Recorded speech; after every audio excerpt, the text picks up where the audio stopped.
So there's a couple things that people talk about, like the curse of knowledge, and also I forget the name, but a middle effect of knowledge, kind of that I think is not exaggerated how much of a problem it is, and it underlies something that is more of the real problem.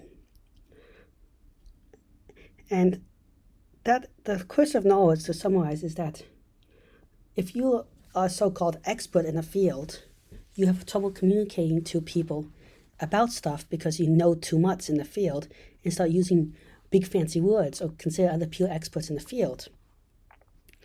My issue with that statement very much is that I believe most of these experts, or so-called experts in these fields, are not real experts in the field, but rather people. Well, okay, maybe they are experts in the field, but a lot of these people, I think, are just fancy talkers that people think are knowledgeable and stuff because they use big fancy words when they're not.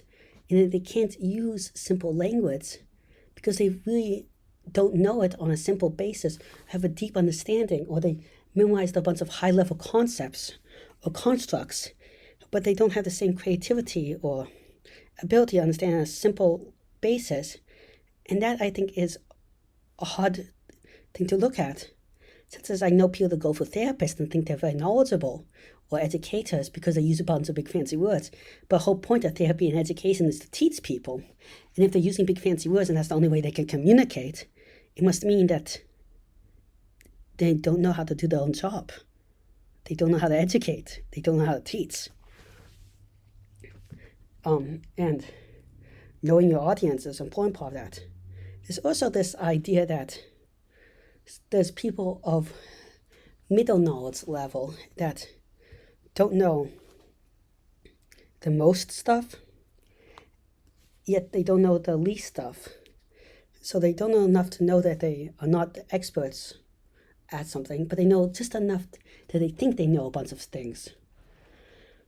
However, with this effect, I think it's more of an arrogance and hubris effect that occurs across every level of knowledge, from a preschooler that thinks they can solve the problem just like that, or adults can, to a highly educated in a topic 50-year-old that can't see that when a person that is one or two makes a good point they just didn't think of, not because they haven't studied the field for so long, not because they're not an expert, not because they have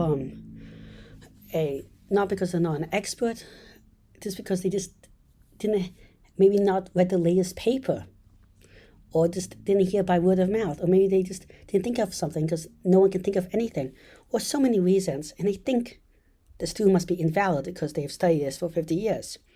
In all these cases, the main problem underlying is more of an arrogance and hubris effect. And the other main problem is that person just doesn't take the time to think. They remembered something and they just keep it at the remembering level. They don't take time to think about the knowledge and see if it has a loophole. They don't take time to think about how to explain it. And that, I think, is the main thing that we should be worried about in our education system. In that we don't do that. For a silly example is that many people think they know how rainbows work. Nobody knows how rainbows work. The most powerful not the most powerful, but they have put supercomputers to a task, and supercomputers can't explain rainbows. Yes, light when it hits a water droplet does bend, and it reflects into those patterns. But if you have so many water droplets, why doesn't the water droplets cancel each other out? It bends it one out and it bends it back together. Why doesn't that happen? Why is it such a nice bow? Because it's just blending and splitting it, but you have this huge bow made out of all these little droplets. Why does that happen? We don't understand that. Yet people will tell you, oh, they understand how a rainbow works. People tell you how they understand how gravity works. No one understands how gravity works. If you ask enough why, no one understands anything. Well, sorry for this rant. I hope you found this perspective interesting. Please like and subscribe and share it with your friends.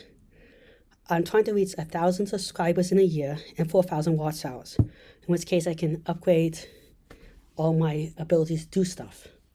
Also, if you have any ideas for future videos, comments, or suggestions, please leave them in the comment section below. Thank you very much. Goodbye.